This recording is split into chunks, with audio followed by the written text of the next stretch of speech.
সংবিধান সংস্কার পরিষদের বাস্তবায়ন না হওয়ার পেছনে প্রধানতম দায় প্রধানমন্ত্রীর বলে মন্তব্য করেছেন জাতীয় নাগরিক পার্টি এনসিপির সদস্য সচিব আক্তার হোসেন। বিকেলে ন্যাশনাল প্রফেশনালস অ্যালায়েন্সের ইফতার ও দোয়া মাহফিল অনুষ্ঠানে তিনি এই মন্তব্য করেছেন। বলেন, সংস্কার পরিষদের অধিবেশন ডাকার জন্য একমাত্র দায়িত্বশীল ব্যক্তি হলেন প্রধানমন্ত্রী। ৩০ দিনের মধ্যে সংবিধান সংস্কার পরিষদ বাস্তবায়ন হওয়ার কথা থাকলেও তা হয়নি। তিনি আরও বলেন, এর মানে এই নয় যে ৩০ দিন পার হয়ে গেলে সংবিধান সংস্কার পরিষদ বিলুপ্ত হয়ে যাবে। এই সংসদ ৫ বছরের জন্য।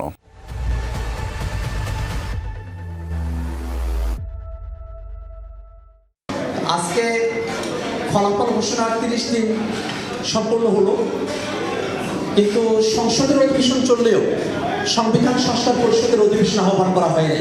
সংবিধান সংস্কার পরিষদের অধিবেশন আহত না হওয়ার পেছনে প্রধানতম দায় প্রধানমন্ত্রী তারেক রহমানের।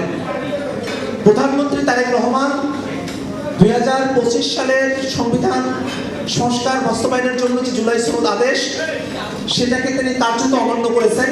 ৩০ দিনের বাধ্যবাধকতা তিনি পরিপালন করেন নাই।